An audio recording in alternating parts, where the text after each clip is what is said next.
it's not connected. So that's the one that you will be controlling with this. Okay. Assalamu alaikum ji. My name is Dr. Meher Ahmed. I'm a member of BIMA. I'm honored to be a member of BIMA. And we're talking from that platform. I work as a GP at Thistlemo Medical Center. And we are here to raise awareness of breast screening programs, 4 kinds. I'm doing 2, my colleague Dr. Fiza Shoaib is doing 2, and 1 is being done by one of our colleagues in the men's section. So I'm starting off with breast screening, and to kick off, just to start off with what exactly is screening and why we do it. I'm sorry. So let's start off with some facts about breast cancer. It's the most common cancer in the UK. There are around 150 women diagnosed every day. And almost 12,000 cancer deaths in the UK every year. 76% of women survive breast cancer for more than 10 years, which means the survival is not too bad, and it gets better, obviously, if caught early. 23% of breast cancer cases in the UK are preventable. So what are the signs and symptoms? Any change at all, in the size, in the shape, or the feel of your breast? Oh, sorry. Oh, I'm not moving the slides? Okay. Any change in the size, shape, or feel of your breast? Any new lump, any thickening you feel in the breast itself or in your armpit? If you feel there may be a fluid leaking from your nipple, apart from the time when you are breastfeeding or when you are pregnant, it's something to take note of. Any changes in the position of the nipple, position as well as shape, or in inversion, which means instead of seeing it outwards, it goes inwards. Any skin changes around the nipple, like puckering, dimpling, rash, redness, even pain sometimes, which is not very common. So what breast screening is available in the UK? Starting from age 50, there are screening for women ongoing every 2 years, between the ages of 50 and 70. And these are women who are registered with the GP. So hopefully everyone here is registered with the GP. And what happens? It's a mammogram, which at the end of the day is a special X-ray, okay? And they do 2 X-rays of each breast. It's almost invariably women who do it for you. If by any chance, you think that there may be a male, you can request no. These are carried out at special clinics, even mobile vans. Most of the time, you'll see, if you go to the shiny big hospital here at Peterborough, you will see a mobile van there, which has a big sign, breast screening. And if women are over 70, they can very well self-refer, okay? So what happens to women's mammograms? Mammograms are examined, and then the results are sent to women's GPs as well as to the women themselves within 2 weeks. And what happens? It finds cancer in 9 out of every 1,000 women who are being screened, which is a pretty good number. Women may be asked to go for a further assessment if a potential abnormality is detected at initial screening. Women may also be asked to go to an assessment clinic if their mammograms need repeating, for example, if an X-ray was not clear enough. So don't get your alarm bells ringing just because you've been asked to come again. So, how are we doing? Is it showing there? Yeah.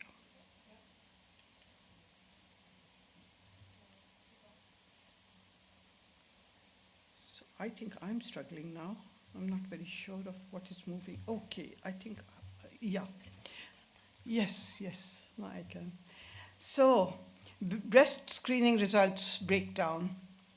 Every 100 women who are screened, out of those 100 women, 96 women have no cancer, which is good news. 4 women will need repeat screening. And of those 4 women, 3 have no cancer and 1 has a cancer. So that is one big advantage of screening.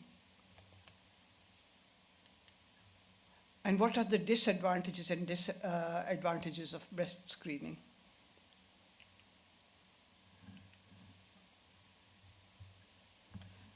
What proportion of women who are diagnosed at the earlier stage, 1, survive their cancer for 5 years or more? A, 77%, B, 88%, or C, 100%? Something to think about. And the advantages are, it reduces the number of deaths from breast cancer by about 1,300 a year in the UK, which is a really good number, preventable deaths. Breast cancers found by screening are generally at an early stage. Very early breast cancers are more likely to be cured rather than just treated. So we're talking about even cures here. When you hear breast cancer, one thinks, oh God, I'm dead. No, that may not necessarily be the case. May be cured and may need less treatment. 99% of women who are diagnosed with breast cancer at the earliest stage, which is stage 1, survive their cancer for 5 or more years. And what are the disadvantages? There's a flip side to everything, as we all know. Screening doesn't find all breast cancers. So some people with breast cancer will be missed, which is called a false negative result, which means cancer is there, but even a mammogram hasn't picked it up. Second disadvantage is, in some women, the test is positive, even though there is no breast cancer, which is called a false positive. It will obviously raise a huge anxiety, stress, not just to the person themselves, affects the whole family. That's a huge downside. Women who overinterpret a normal result and do not report symptoms they experience in the future, which can be a false reassurance. So even if despite a normal result, you feel there's something going on, do not hesitate to go back to your doctor, to your GP, say, okay, hang on, I had this screening test done, I am clear, but this is what I've got. And, we are more than happy to reassess, to re-examine. Harms associated with the test, obviously radiation is a harm. X-ray exposure of any kind is a harm. A breast cancer is picked up that would not have caused harm, which is overdiagnosis in one sense. I am not quite sure myself how one interprets an overdiagnosis, because if it's there and it's picked up and which hasn't caused harm, I'm not sure how you interpret that. So, breast screening and overdiagnosis, they are going to explain. Screening helps find early stage cancers. Cancer is unpredictable, so it's not possible to know how a woman's cancer would have grown had it not been caught and treated. Some of these cancers would grow quickly and spread, the early diagnosis pathway. These cancers can be fatal. Overdiagnosis, some of these cancers would grow slowly and never cause harm. Women live, this is the overdiagnosis pathway. Women live healthy, full lives unaware of and not harmed by these cancers.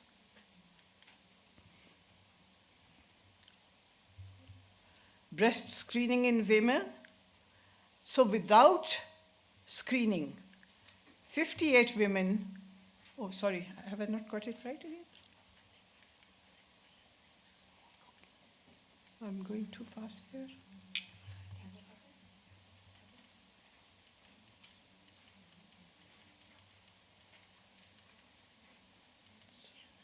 That's where, yeah? Okay, sorry about that, ladies. Okay, screening helps find early stage cancers. Early diagnosis is some of these cancers would grow quickly and spread, and these cancers can be fatal. Overdiagnosis, some of these cancers would grow slowly and never cause harm. Women live healthy, full lives unaware of and not harmed by these cancers. This is the overdiagnosis we were just talking about, which can be harmful. Are we all on one page or not again? Right. Breast screening in women. Now, without screening, 58 women will be diagnosed with breast cancer. 21 will die of breast cancer. 37 will be treated and survive their cancer due to screening. With screening, 75 will be diagnosed with breast cancer, 16 will die of breast cancer, 59 will be treated and survive their breast cancer, and 17 of the 59 will be overdiagnosed. These are cancers that wouldn't have caused any harm. And out of all of these, 5 will be saved due to screening.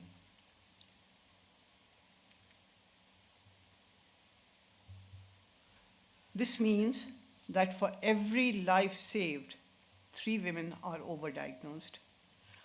Equally, it also means that 1,300 lives saved from breast cancer each year in the UK.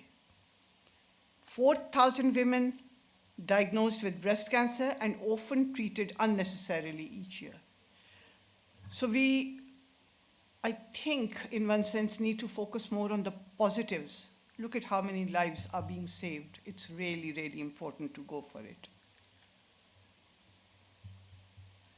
Thanks for listening. Any questions? Yes. Could you shed throw some light on the test that you can have done to detect cancer in the future? Say if you were to get cancer, is there a part of this test that you can get done to detect whether in the future you are going to get cancer? Okay, so there are some cancers which have very strong genetic relationship. If you're talking in context of breast cancer, genetically, some women are very prone to breast cancers, and these are women who have a family history of first-degree relatives who have cancers. For example, mother, sister, even aunts. And they have a gene which is positive in those. And if women have a history of first-degree relatives who have been diagnosed with breast cancer at an early age, especially, they can ask their GP to get tested for that gene, and nobody will refuse. And would that be before the age of 50? Oh, yes, yes. Even before the age of 50. 50 is when screening programs start here. If you're worried before then, and that is very important here, if you're worried before then, we always tell women self-examination is very important. And I don't know how many women here do self-examination, but we advocate it very strongly. It's best done around the time of your period. A lot of people say, do it in the shower. I tell my patients a little bit differently, and I can share with you what I feel is easier way of doing it. So, do you want to?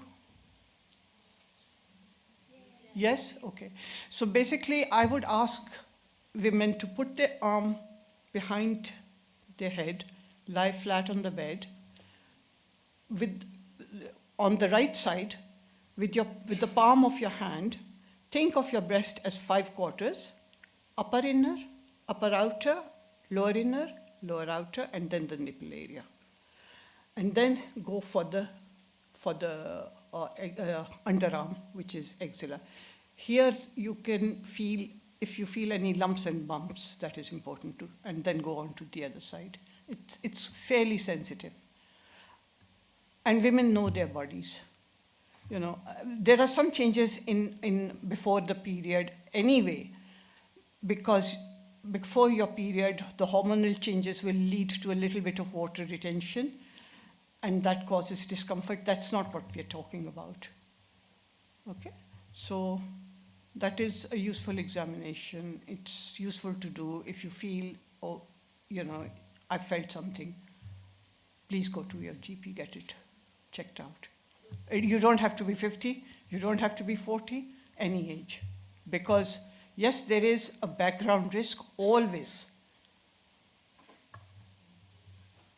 So you mentioned about period. What about the lady who has gone past either menopause? Yes, it's good for that too. Yes. The hormones will be playing up. So Yes, those hormones are different from the time after the menopause, your estrogen level drops. Okay? Some women go for replacement of that, to replace it, because of various reasons. That is another talk, because they get symptoms from lack of estrogen. But equally, women, as they grow older, the risk gets higher of breast cancer. you mentioned about overdiagnosis. Yes. Is that more related to the screening? Overdiagnosis is, we talk about overdiagnosis on screening, yes. All right. Yes. Which can cause harm.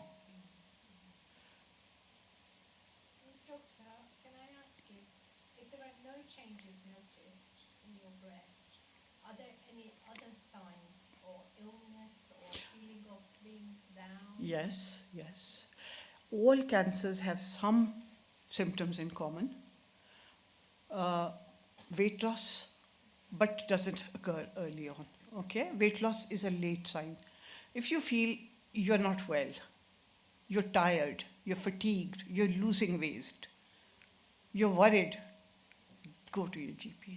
These are vague signs, but they have to be taken into account. Do not ignore. Anything?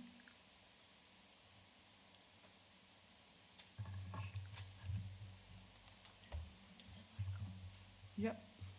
So shall we go to the next one? Thank you. Sure.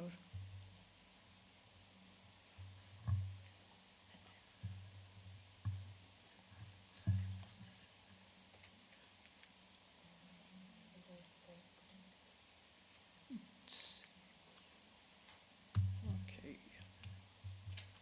So what is cervical cancer or cervical cancer?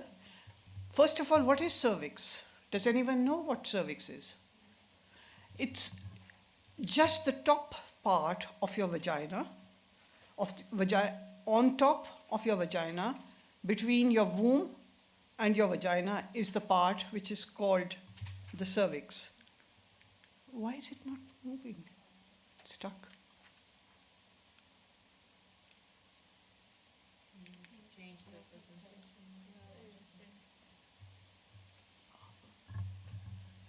Sorry, I'm not very good at IT. But while this, is it coming up? Yeah, we can see it bleeding between periods. Oh, I see. Okay. Right. So maybe it's gone too far then.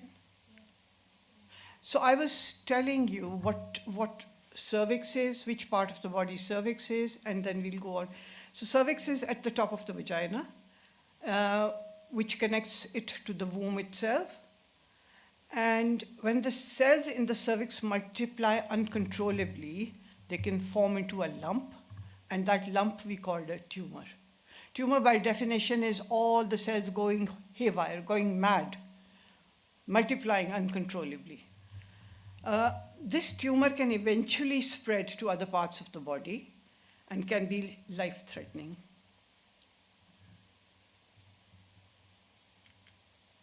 Pisa, I'm not doing it. Too far? It's either too far or too...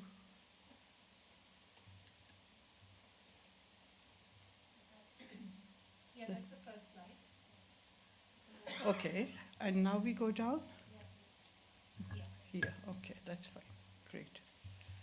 So, facts about cervical cancer. It's the 14th most common cancer. There are 3,256 new cases each year, and these figures are from 2017 to 2019.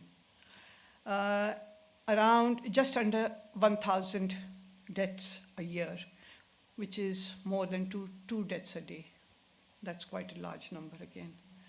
51% of women survive cervical cancer for 10 years or more.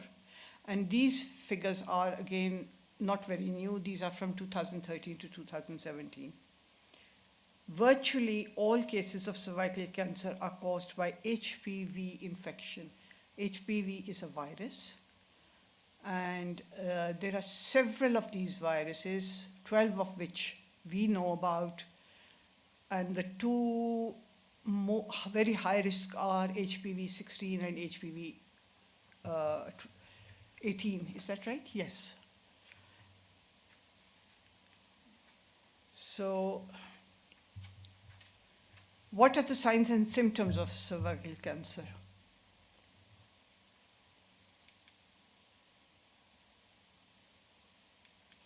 Anybody?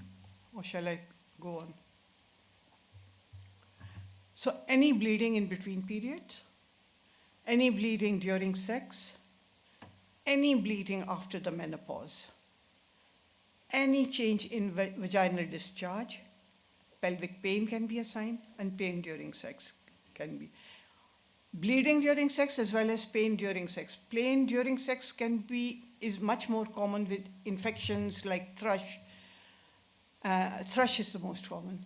Vaginosis is usually painless, but pain can be a symptom of vaginal cancer as well, just so you know. Okay. Now take advantage of 5 before 5, as Muhammad sallallahu alaihi wasallam said. Your youth before your old age, your health before your sickness, your wealth before your poverty, your free time before your preoccupation, and your life before your death.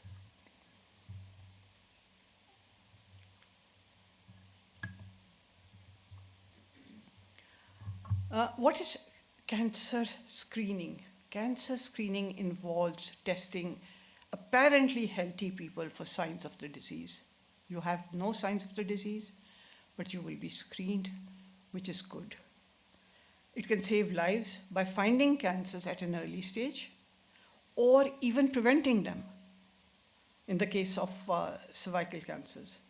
Screening is not the same as the tests a person may have when doctors are diagnosing or treating. These are screening, looking for actively, proactively, because somewhere it may be lurking, okay? So how and when patients are diagnosed? Why is screening important? Screening reduces the number of people dying from cancer. Number one, by detecting cancer early, and 63% of cancers detected through screening are at the earliest stage, which we call stage 1. And the sooner it's diagnosed, the sooner it's caught, the sooner it's treated, the better the outcomes. Preventing cancer is the second advantage. Cervical screening can detect early changes in the cervix that can develop into cancer later.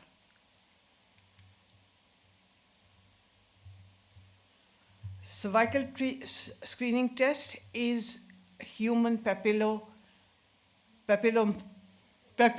virus, HPV swab or smear.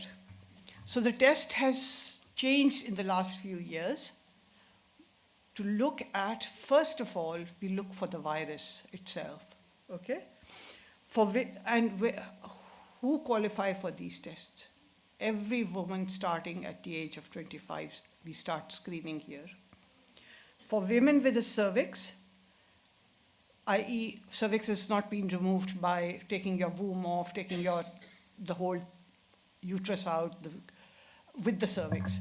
If women have cervix, they should be screened, okay? Age from 25 to 64 in the UK. Samples taken from cervix and tested for HPV types that can cause cervical cancer. Samples that are HPV positive will be further tested.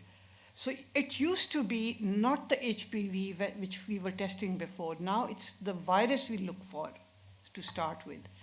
Any woman who's found with the virus, it's treated in a different, they go to different pathways. So samples that are HPV positive will be further tested for changes in the cervical cells. Those found to have changes in cervical cells will be invited for further examination called colposcopy and or treatment. What is colposcopy? It's just a lens, big lens with a light where you can have a closer look. The specialist is there, they will have a closer look. Sometimes they do paint it with something called acetic acid, and they look at the change in color. When they see the change in color, they will pick out those areas and examine them. So colposcopy is a test carried out in a hospital clinic. A specialist will look closely at your cervix using a magnifying glass. Not in his hand, it's overhead, okay? They may take further samples of tissue from your cervix and also treat abnormal cells.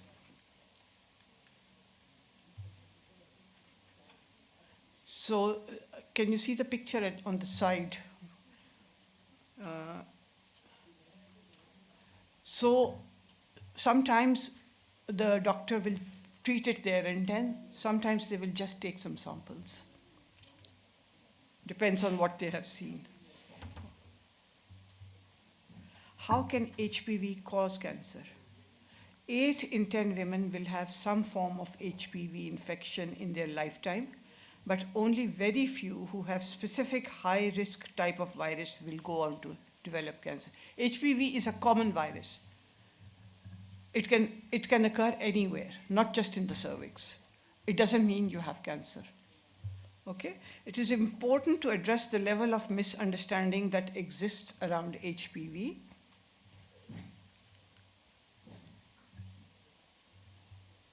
So results for every 100 people who have cervical cancer, 100 people have cervical cancer screening. Sorry, it's not there?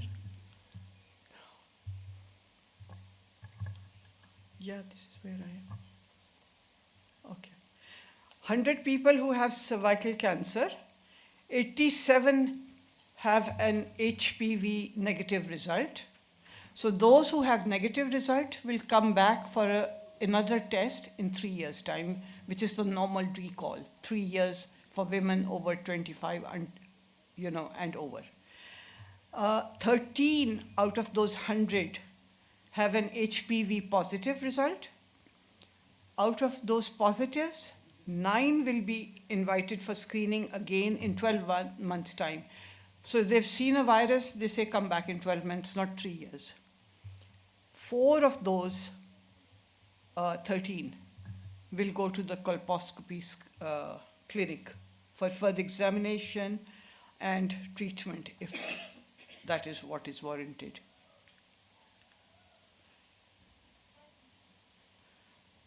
And in the UK, there is a vaccine which has been available for a while now, both to boys as well as to girls. Up until, I think, last year, there were two shots given for girls and boys aged 11 to 13 as part of the NHS vaccination program. Now they are a single dose. There used to be 2 doses. Okay? These protect against cancers caused by HPV, which includes cervical cancer, some mouth and throat cancers, some anal and genital cancers. So this virus can get anywhere, okay? It also helps protect against genital warts. So if you're eligible and missed the HPV vaccine offered in year 8 at school, that means your child maybe now at this age has missed it, it's available for free on the NHS up until the 25th birthday.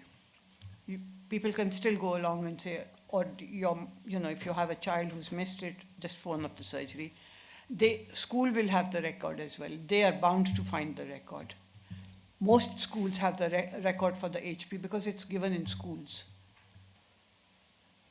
So again, it's important that you still need to take part in the cervical screening program, even if you've had the HPV vaccine.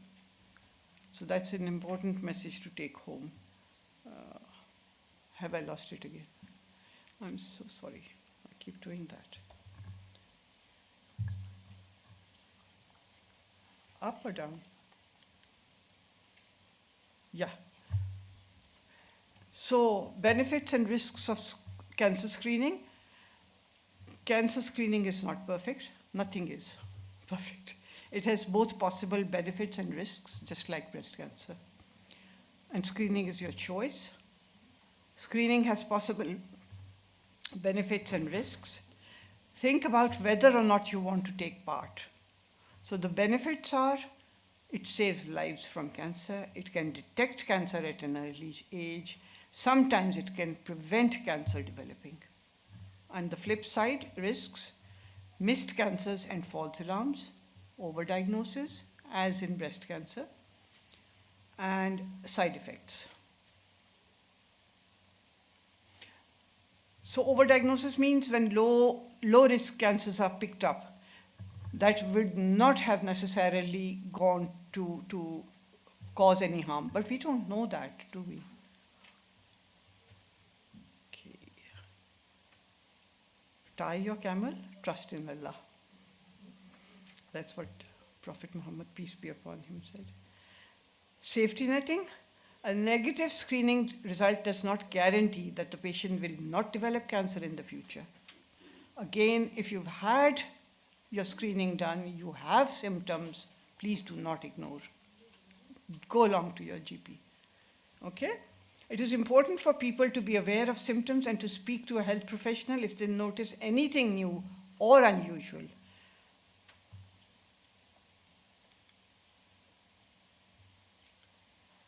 Anything unusual, even if they have recently participated in a cancer screening program.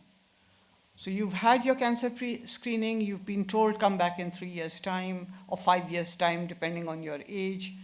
But no, you're worried because there is bleed between periods, there's bleed or pain during sex, you feel something inside, whatever, any concerns, okay? Do not ignore. That's the safety netting. And there are several sources of information which you can access. And I'm sure we can, they are available, quite widely available. Your GP surgeries will have these leaflets. You can go online and Google these helping you decide. They're available in different languages as well. So helping you decide whether you want it or not, helping screening, helping you decide in Bengali. And these are government websites in the UK. You can Google and go on them yourself. It's made that easy now. I think that's about it. Any questions? Yes. So you said that young people in school, they have been offered this Yes. vaccine. Yes. How safe is it for parents to make that decision? Is it compulsory or is it a choice? No, it's a choice. Even the immunizations at 6 months, 6 weeks that we offer, the schedules, it's parental choice in the UK.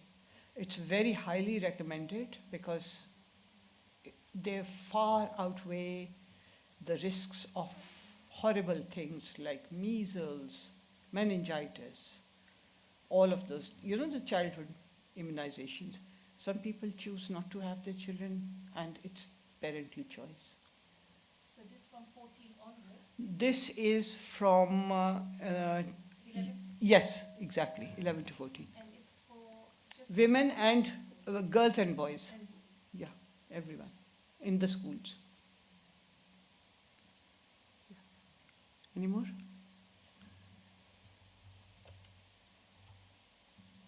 Thank you for listening. I'm sorry about the mess up. It's ideal for you. For me, it's terrible. Worse than more. Assalamu alaikum everyone. Sorry, I'm a bit short, so I need the steps too. I know that you're tired. It's been a very long day for all of you, so I'll try and make the presentation short. But of course, I'm happy to answer any of your questions. So I will be talking about bowel cancer. And this is basically a very common cancer. It's a second common cancer in the UK. Let me just open my presentation here. So, what's bowel cancer? Basically, it's also called colorectal cancer. So it affects the large bowel, which is made up of the colon, which you can see goes up and then across and then down and goes into form the rectum, and it can involve any part of the large bowel. Again, as I said, it's a second common cancer. Fourth most common cancer. Sorry, my bad. The first is basically the breast cancer. The second is the lung cancer, then prostate cancer, and then bowel cancer. And it accounts for 11% of all new cancer diagnoses in the UK. And it's a second common cause of death, cancer death in the UK. Approximately about 43,000 people are diagnosed with bowel cancer in the UK per year, and out of those there are about 16,000 bowel cancer deaths, which is a huge number. It's a big number. So diagnosis about 120 cases per day in UK, and the death is about 46 patients per day of bowel cancer in the UK. So it's a huge problem. 53%, of course it depends, that's why we are offering the screening. About 53% of the people survive the bowel cancer for 10 years or more. And again, it depends on when it's diagnosed. So if it's diagnosed in the early stage, we have 4 stages of cancer, stage 1 to stage 4 if it's diagnosed at stage 1, when normally it's doesn't cause any problems or symptoms in patients, and usually they're not aware of it, and that's where the screening comes in. So if you pick up early, the diagnosis is even better, and it may even be cured completely. So who is affected? It can be both men, women. Of course, it's more common in people who are older age group. There are various risk factors for developing bowel cancer. Usually age, as I said, older age group, they're more prone to have cancer. But then there's family history, as we earlier talked about. Family history, anyone, especially first degree relatives, like parents, brothers, sisters, if they are affected by a certain cancer, then it's most likely it may be possible that the family member may have it as well. But there are genetic conditions, known genetic conditions that put people more at risk of getting cancers, and these are familial adenomatous polyposis. You would know if anyone has this genetic condition, you would know the bowel is full of little balloons and they can change into cancer. There's Lynch syndrome, which is a genetic condition which is which causes people prone to have so many different types of cancers. So most likely the large bowel cancer, but it can affect prostate, cervical, ovaries,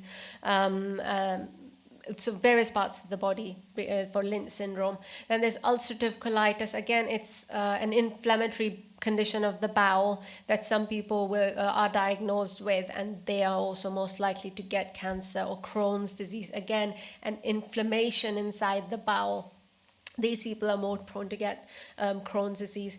And there are certain lifestyle factors, dietary factors, which we may not think about so much, but our diet, our lifestyle plays a very important role, especially with the bowel cancer. So we'll talk about how many cancers we can actually prevent by making sure that we have healthy diet and healthy lifestyle. Just a rough idea, what percentage or what proportion of bowel cancers do you think are linked to major lifestyle factors like smoking, alcohol, diet? Roughly, what do you think? 40%, 50%, 60%? How many can we actually relate to lifestyle factors? About a bit more than 50% we can actually link to our lifestyle factors. And anybody can give me an idea of what the symptoms of bowel cancer may be? Yeah, very important. So bleeding, anything else? Pain, yeah. Anything else? Weight loss, yeah, which comes again a bit late. Anything else? Bloating can be one of the symptoms as well. It is more linked to so anything in the abdomen can cause bloating. If it's pushing, causing pressure, it can cause bloating as well. So you're right, yes. So let's move on. So basically, as you said, bleeding from the bottom or blood in stool. It could be fresh red blood. It could be black, which black means like old blood. So it's probably bleeding somewhere upper in the abdomen, and by the time it comes out from the back passage, it's turned black. Or any change in the bowel movement. If you're known to know what your bowel movements are like, and suddenly you realize, oh, that's not normal for me to be opening my bowel so many times in the day, or it's changed, it's now become more hard, or it's become more soft, or it's become like diarrhea. Again, another thing that you may notice is you may notice lumps or bumps in the tummy, or you may notice a lump around the back passage area. It could be, usually most of the cancers we find lumps on the right side of the abdomen, which is linked to the cecum, which is on the right side. It could be pain in the tummy, it could be pain in the back passage area, feeling of wanting to open your bowels, but you're straining and you're going again and again, even after opening your bowels, and you realize, oh, I think I need to go again. I think I've not emptied myself completely, and you'll go again, and that is a very major sign of bowel cancer. You, again, as someone said, unexplained weight loss. So yeah, when you're trying to lose weight, you're doing diet, that's fine. But if there's no reason for you to lose weight, it is a major risk, warning sign of cancer. Or you're tired and breathless, so when you are losing blood, you become anemic. Sometimes the blood is so microscopic you can't really see it, and that's where the screening comes in, so we'll talk about that. But you'll be tired or breathless, as Dr. Meher explained as well, that these are generally sort of common with different cancers that we see. Then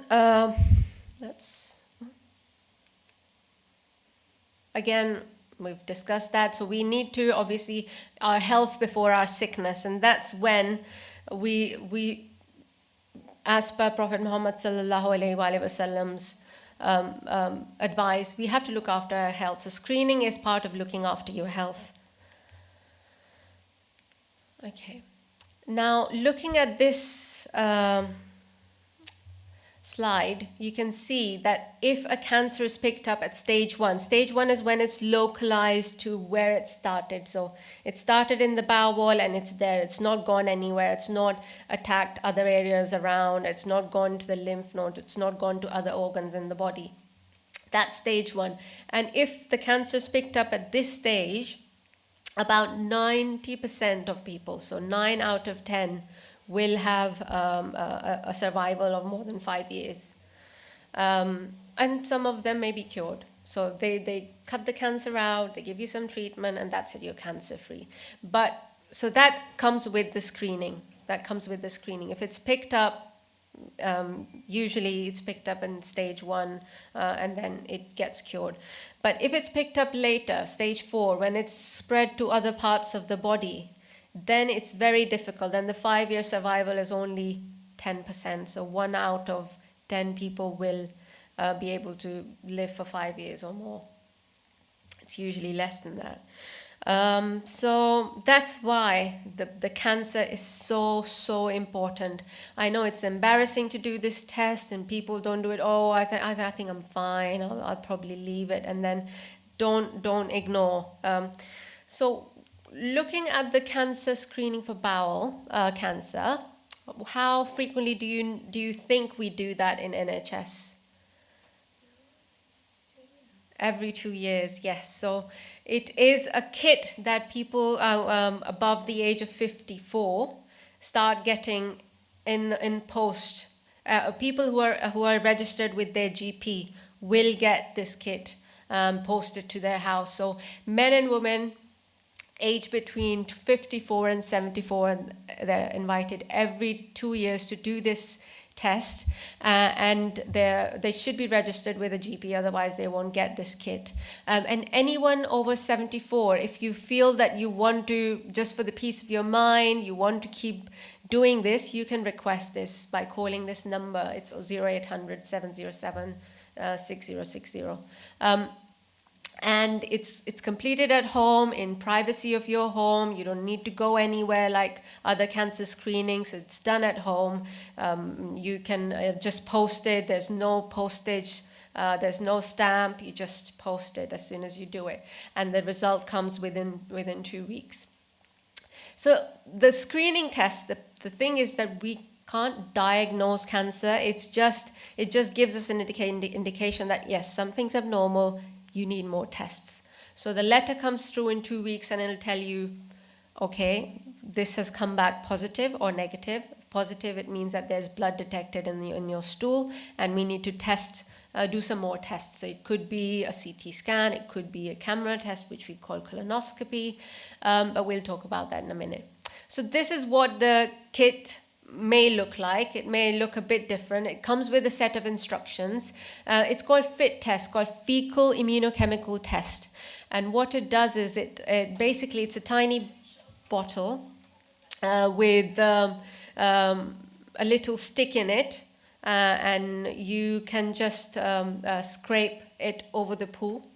We'll talk about it in a minute. And then you just put it back in that tube and post it, put the date on the sample and post it back, and you'll get the results within 2 weeks.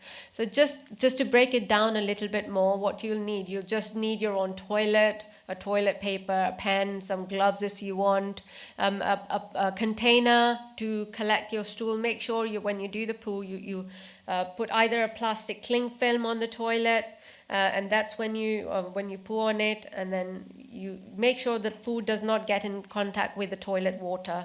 That it should be clean, and in a pot or a container you can do it, and then you write the date on the sample kit. There's a stick that comes out when you anti-clockwise you rotate. There's a stick comes out. You just scrape it on the poo, and there are little grooves at the end. It doesn't need a lot. It's ever so tiny amount. It's just on the right side you can say a tick and a cross. So it's ever so slight, just enough to fill the grooves, not too much, not like a blob in there, and just put it back in the tube. Make sure you've put the date, and as soon as possible you post it, and that's it. That are you done, and then you'll get a letter in the post in 2 weeks telling you whether they could see any blood in the stool or whether there was no blood. So what happens is when there's cancer, it usually starts to slowly bleed, and that's what this test picks up. So it's very simple, and people say, oh, it's disgusting. Oh, doctor, I don't want to do it. Oh, please, yeah, let's just leave it. Oh, I don't have any symptoms. Why should I do it? No, please, please. It's very important that you do it. It's very important that it's picked up.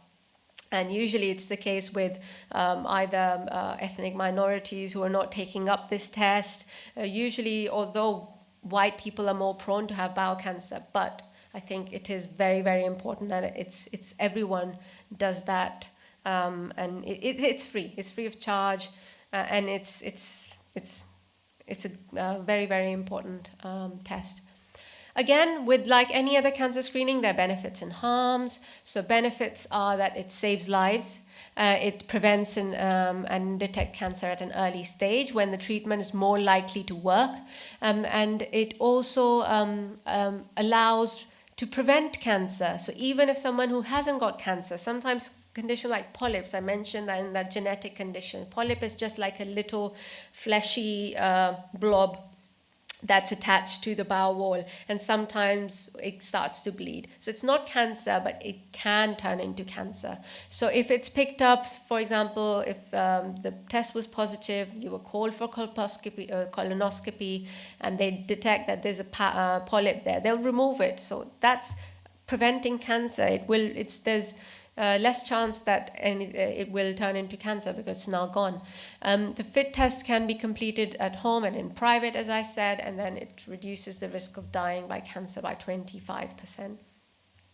Disadvantages, like we talked before, it can there be like a false positive test, which we call. So false positive, like in polyp, it's false positive. It tells you positive, but then when you go through further investigation, it turns out that it wasn't cancer, thankfully. So it's okay to, I know during that time, the patient goes through a lot of trauma, a lot of worry. Oh, my test is waiting to have tests, etc. But again, if you think about it, what if it was picked up? Again, it sometimes can miss cancers as well, so it could be false negative. So it is very, very important to not ignore your symptoms, even though you had a bowel screening test 1 year ago, and you said, oh, that was negative, but then you start getting all those symptoms that we talked about. Please see your GP. Please do not ignore, because it again could have been falsely negative, or something has now started to develop in between those 2 years. And cancer can quickly grow. The cells can multiply very quickly. And overdiagnosis, overtreatment again. So even if there was no cancer, but if we diagnose that, they'll have to go through scans and camera tests and MRI scans and the trauma of going through all these tests. But again, it's all worth it. It's all worth it. And follow-up tests such as the bowel scope itself, it can have risks. It can cause perforation or bleeding, etc. But that's very, very less. The other thing that I forgot to tell about in the symptoms was in advanced cancer, sometimes people may experience blockage of the bowels, so severe excruciating pain. They're not able to open their bowels. They're not able to sometimes pass wind. But that's advanced stage. That's also one of the signs and symptoms of bowel cancer. So again, we talked, cancer screening is not perfect, but it has both possible benefits and risks. But again, it's all worth it. So we should all go for it. Again, we talked about this. There are two potential outcomes, either false negative, either the negative test that no blood is detected and then they will be followed up in 2 years, or this could be a positive test when they'll be offered further investigations depending on how much blood they found. They may, or age of the patient, sometimes they can't tolerate colonoscopies or camera tests. They will have CT scans, specialized scans, dye put in, and just look at that cancer in a bit more detail. Just a little bit about colonoscopy. It's basically a camera test. It's a very thin tube that's passed at the back passage. It's not painful, but can be uncomfortable, and about 10 to 15% of the people screened with FIT positive will have an abnormal result and will require the colonoscopy. As I said, blood can be found in other bowel conditions as well, so like the inflammatory bowel conditions, or it can be found in other conditions like piles or hemorrhoids as well. So again, there are different types of scopes. There's a scope which goes just halfway and it just looks at your sigmoid colon and there's a scope that goes all the way to the right side of the colon or the cecum and look all the way. So again, it depends on what the FIT test was. What it involves, before the procedure, you'll see the endoscopist, they'll explain the procedure. You have to make sure that the bowel is empty, so before the procedure, they'll give you lots of laxatives to empty your bowel completely. That's not very nice to keep rushing to the toilet, but that's important, otherwise they'll not be able to see anything inside the bowel. Your bowel should be empty, you should be nil by mouth, so not eaten anything. You'll be offered painkillers or sometimes even medication to sedate you a little bit or make you relax a bit if you're too apprehensive. And it goes through the back passage and into the bowel. As I said, it's uncomfortable but usually not painful. And then they may take photographs of the gut inside, or they may, if they find anything, if they find a polyp, or if they find a lesion, something abnormal, they might take a biopsy, they might take a polyp, remove the polyp and then send it to the lab, and usually the result comes back within 2 weeks. And then depending on the results, either the test would say it was benign, which means harmless, or it may come back as malignant. Sorry to take up so much of your time. Thank you so much for coming. I'm happy to answer any of your questions that you may have. So again, fatty foods, alcohol, I know, alhamdulillah, we are away from that, but that's again very, very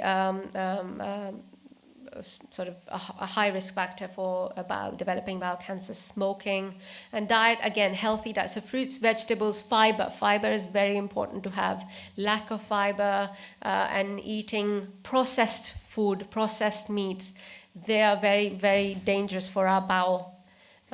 With the artificial chemicals. So try and the fact that cancer incidence is increasing is because of our lifestyle. If our lifestyles change so much, we are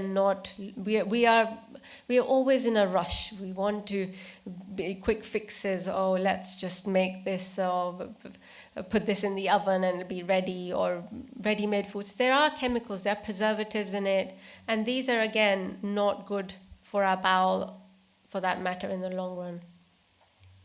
Yeah. Can I just add one? Yeah, sure. Tiny brown rice, I would there not the best, tasty, Yeah. healthy, and Lots of fiber. very old proverb. If you eat what your grandmother eats, you're good. Yeah. Diet is good. There were no processed foods. Then it was all natural and very healthy. Yeah. Exactly. So our lifestyle and our diet has changed over the years, and the incidence of cancers has increased as a result. Coming back to your question about the blood test you asked about, there is a trial going on for a blood test called Galleri test, and it's basically going to, it's not out yet, it's not official, there's still trials going on, and it's a test that can or may possibly detect multiple cancers by just doing a blood test. But it's still in a very early stage. There's nowhere near, we don't know how effective is it or how good it is going to be. But still in a trial stage. The trials are going on in UK, and we will find out if they roll it out or not. I have two questions. Sure. So anyone that actually has ulcerative colitis or Crohn's, how often should they really be having the test? So they will be under the follow-up of the bowels, the gastroenterologists anyway, which are the bowel doctors. So they will have a set time period when they'll be tested or rescoped. So they are the ones that can be picked up early. Again, they're the ones who are more conscious about their symptoms as well. So the cancer screening doesn't really change because they're already under follow-up. but they are at more risk of having the cancer.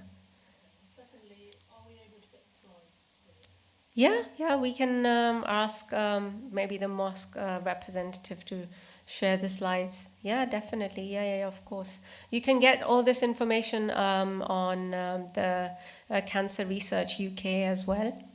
There are leaflets, as Dr. Meher said, there are different languages that they're available in. And you can order more information if you want through sending them an email as well. Any other questions? Can I ask you a really important question? Sure. Recently a friend was diagnosed, but she felt she was forced to go to private treatment.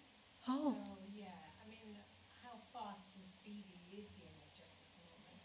What should So we call it a 2-week wait. What we do is, as soon as we worry about someone having any signs and symptoms of cancer, there is a strict criteria. There's so many cancers out there. The screening is only available for these cancers, but there are so many: lung cancer, there is pancreatic cancer, there's skin cancers, there like soft tissue cancers. So again, if the GP is worried that someone may have cancer, they will do an urgent referral, which is 2 weeks. So we send it as a 2 week. It should be picked up, triaged within those 2 weeks. If they do not get a response from the hospital, it is very, very important. The GP should tell their patients to chase up. So sometimes the referral is stuck in the secretary's inbox, or if it's stuck somewhere, or it gets lost. Or I mean, we're all human. Sometimes errors happen. Sometimes referral doesn't get sent for some reason. So it is very important. If you do not hear from the hospital in 2 weeks' time, you get in touch with the GP practice to chase it up for you. Any other questions? What other types of cancers are more prevalent in women? So, ovarian cancer.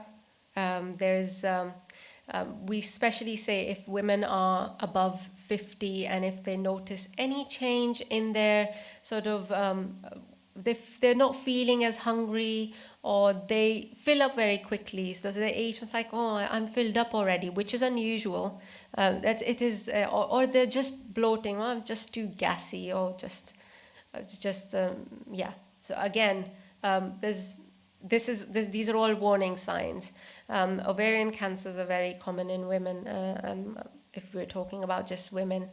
So again, ovarian cancer and breast cancer can be genetically linked as well. So if, as Dr. mentioned, that if someone's got this genetic gene positive for breast cancer, it is very, very likely that they may have that, because that same gene is linked with ovarian cancer as well. So you may have heard with celebrities that they've had their breasts removed, they've had their ovaries removed, because they, either themselves or their family member, was diagnosed with this BRCA positive gene, which puts them at risk of having a breast cancer, and they've made this decision that they don't want this, and they want to get this removed even before they yeah, exactly. So it's up to them. Some people just go for regular screenings if their family members found positive. And some people, because obviously if you have your ovaries removed, the chances of having children, it's not possible then. So either you adopt or other things. So talking about genetics, would it skip a generation as well? It's possible. It's not that every generation would have the cancer, but it's possible that it might skip. But we do say first degree. There's a criteria. There's first degree relatives. The second degree relatives are, again, uncles, aunts, grandparents.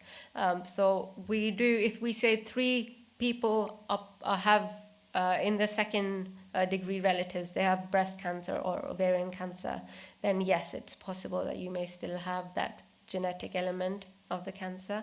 But if you have a first degree relative, especially with that BRCA positive gene, yes, definitely, you should get early screening. You don't wait for the 50 years to... So when you say early screening, is it like an age range that you would So there's again no age range. You may start to have, first of all, you'll be referred to a genetic testing clinic in Cambridge. They will check whether you have that gene or not. Because if you don't have that gene, then it's fine. You can just go by regular. But if you have that gene as well, then yes. But again, some people may just be worried, or they've not BRCA positive, but still they're worried.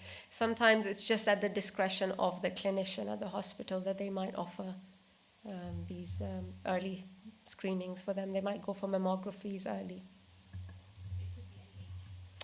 Yeah, 40 plus, yeah, or early. But again, symptoms, if you have any of those symptoms that we discussed, any age the GP will be able to refer. Another thing that I wanted to tell with the bowel screening was that if you've had a bowel screening fit test 6 months ago, for example, and then you start getting these symptoms again, please go to your GP. They will do the same test again, but it's the same. We call it fit test, but actually the sensitivity is different. So it's much more sensitive, the one that your GP does, as compared to the one the screening. So the GP one is so sensitive that it will pick up very small amounts of blood as well. But the screening test may need a bit more. So it's a slightly different. It involves the same technique. Any other questions? No? Thank you so much, everyone, for coming. I hope you all found it helpful. I know it's very late, but inshallah, may Allah protect all of us and our family from this horrible disease.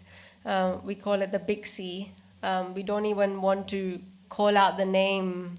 It's so scary, and especially if someone in the family member has gone through this horrible illness, it leaves such a trauma with that person for a very long time. So we're only trying our best to prevent it as much as possible, and inshallah, may Allah keep us safe from all the diseases and illnesses. Ameen. Okay. Thank you very much. You're welcome.